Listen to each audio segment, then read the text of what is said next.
Cinema കണ്ടാൽ ചീത്തയാകുമോ? അങ്ങനെയെങ്കിൽ നന്നാകണ്ടേ? ഈ രണ്ടും ചോദിക്കുന്നവരുണ്ട്. സിനിമ കണ്ടാൽ എങ്ങനെ ചീത്തയാകും? ഇപ്പോൾ പറഞ്ഞു കേട്ടില്ലേ?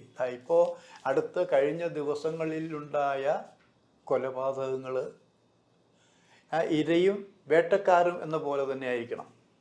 ഇപ്പോൾ താമരശ്ശേരി ഭാഗത്ത് ഷഹബാസ് എന്നുള്ള ചെറുപ്പക്കാരൻ ഇന്ന് SSLC പരീക്ഷ എഴുതേണ്ട ഒരു ചെറുപ്പക്കാരൻ എന്നാലോചിക്കണം. ആ ചെറുപ്പക്കാരൻ നിഷ്ഠൂരമായി കൊലപ്പെടുത്തി 4-5 പേര് കൂട്ടുകാർ ചേർന്നാലോചിക്കണം.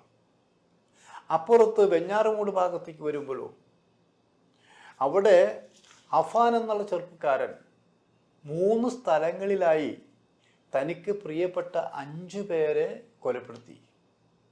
6ാമത് കൊലപ്പെടുത്താൻ ശ്രമിച്ചു അവൻ്റെ ഉമ്മയാണ്. വേറെ 2 പേരെയും കൂടി കൊലപ്പെടുത്താൻ നടത്താൻ പോയി എന്ന് അയാൾ തന്നെ പറഞ്ഞിട്ടുണ്ട്. അപ്പം ഇതിൻ്റെയൊക്കെ വെളിച്ചത്തിലാണ് ഈ അടുത്ത കാലത്ത് ഇറങ്ങിയ ചില സിനിമകളെ കുറിച്ച് പറയുന്നത്. ആ സിനിമകൾ കണ്ടിട്ടാണ്, ഇത്തരം സിനിമകൾ ഉണ്ടായതുകൊണ്ടാണ് ഈ ചെറുപ്പക്കാർ വഴിതെറ്റി പോകുന്നത് എന്നാണ് പറഞ്ഞു വരുന്നത്. അത് ശരിയാണോ? അത് തെറ്റാണോ? നമുക്കൊരു പ്രതിയെ വേണം.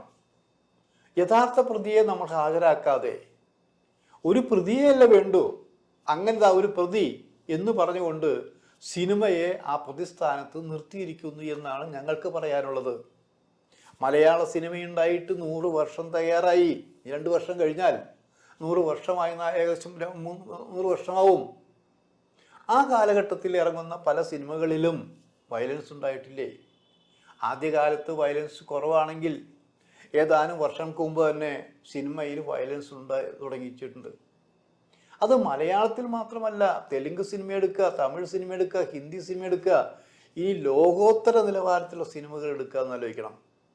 അത്തരം സിനിമകൾ വയലൻസ്, യുദ്ധങ്ങൾ എല്ലാം ഉണ്ട്. എന്നിട്ട് അന്നൊന്നും ഇതുപോലെ ഒരു കൊലപാതകവും നടന്നതായി നമുക്കറിയില്ല. അന്നൊന്നും സിനിമയെ കുറ്റപ്പെടുത്തിയായിട്ട് നമുക്ക് കേൾക്കാനില്ല എന്നാലോചിക്കണം.